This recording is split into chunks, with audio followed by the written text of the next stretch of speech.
Hello, hello, good morning, madlang people, mabuhay. At akala ko itapos na yung displayhin ko. Meron pa pala si Lola Tigs na kalimutan na powder. So, bago maglinis si Lola Tigs dito sa tindahan, ay i-display muna natin itong powder. So, isa-isahin muna ni Lola Tigs. Akala ko tapos na talaga ako, sabi ko tuwa na ako. Ay, salamat, sabi ko wala na akong di-display. So, nakita ko sa sulok ito. Nakalimutan ko. Ito kasi yung huling yung pahapon. Yung ibang powder na ano ko na kagabi, na ayos ko na. So ito na lang. So, kailangan natin ang gunting. Wait lang, hanap tayo ng gunting. Aray ko.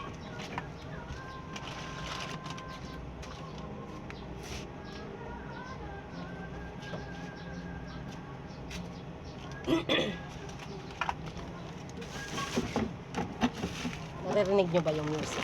Uy, naka 1 minute agad. Grabe naman, ang bilis naman ito. Naka 1 minute agad ako, hindi pa ako nag-umpisa. Ayan o. Kasi pag hindi mo ito ginamitan ng kutsilyo yung gunting, so masisira. Pabutin natin to ng 10 minutes. Bahala kayo dyan mag-adjust.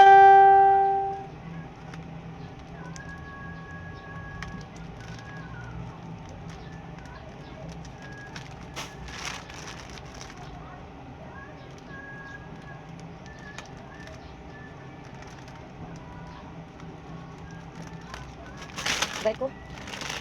Kaya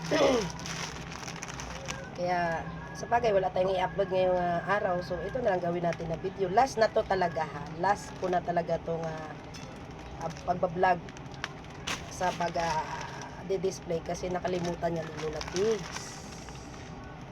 Sa sobrang pagod. Kaya samahan nyo na lang ako ha. Huwag na kayo magreklamo dyan. Samahan nyo lang ako. Dami pala nito. So, abutin tayo ng 10 minutes dito. Kaya nyo? Pwede rin tayo mag-kwento-kwento. Ganun. So, ayan. Basta samahan nyo lang si Lola Tigs. Hindi tayo magagawa eh. Oh. Naka 2 minutes na ako. Oh, 2 minutes na ako. Isa pa lang na nagawa ko. Di ba ang bilis? Kaya, pabutin lang natin sila ng 7 minutes. Ang ganda ng tugtog. Naririnig nyo ba? Ganda ng mga music. Sa kapitbahay namin yan. Kaya, ayan. Mabagal ba si Lola Tigs trabaho?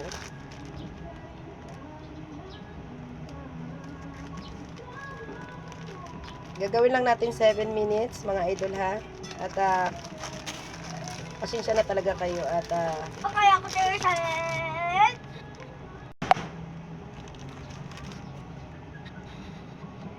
kukulat talaga itong mga bata dito. Diba, mabagal ba si Lola Tigs na ang bangat talaga nitong powder na ito. Minsan ito yung ginagamit ko sa paglalaba. Kaya, parang nagustuhan ko yung amoy. Malinis din naman siya. Mabula siya. Ito dati yung ginagamit ni Lola Tigs.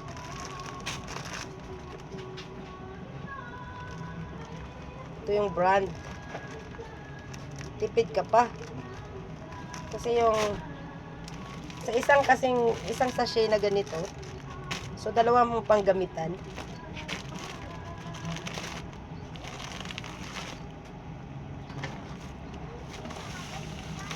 Sino ba yung iba?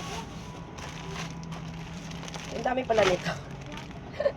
Ang dami pala nito. Ilang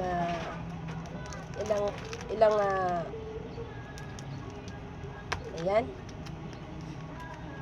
Saka kasi pag hindi mo ito isa-isa ng tanggal, malamang sa malamang pag nagputol, lalo pa yung mga bata, tingnan mo yung tsura ko, parang nakaano kasi yung aking camera.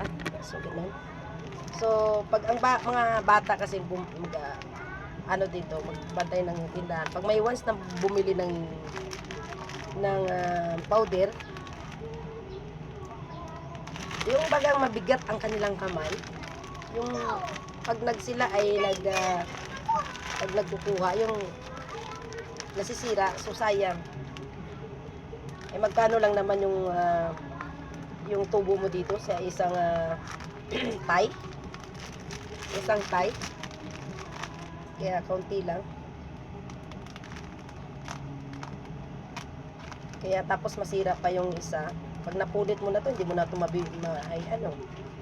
maibibinta. Buti sana yung ako, sakaling ako ay bumibili at ako ang tagabili. Tapos may konting punit lang. So hindi naman maraming ka naitapon. So kaya kong tanggapin yan kasi sayang din naman yan. Sabon din naman yan. Kasi yung iba kasi hindi natin mapilit. Pag damage ay damage na. Pero para sa akin ay pwede pa naman na pakinabangan. Diba? So, ayan at meron tayong 6 minutes na gawa natin 7 minutes. Di ba nakakabitin? Nakakabitin mag-video ng ganito. So, ayan at di ba?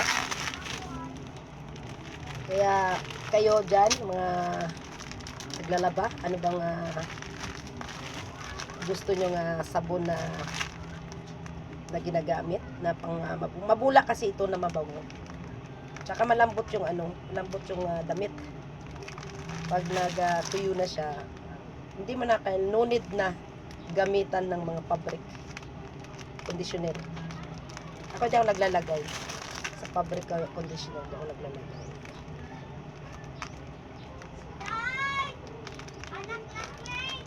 So, ayan, may 7 minutes na tayo at i-end na muna ni Lola Tigs ang aking vlog.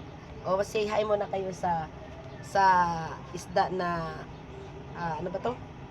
Flower horn. Ayan, di ba? Flower horn. Ayan siya. Bulag na siya. Hindi na siya makakita yung isang mata niya. Kaya, pag tinawag na siya, hindi na siya yung hindi na siya yung sumasama. O, tingnan nyo. Wala, bulag na kasi matanda na siya kaya ayan o di ba?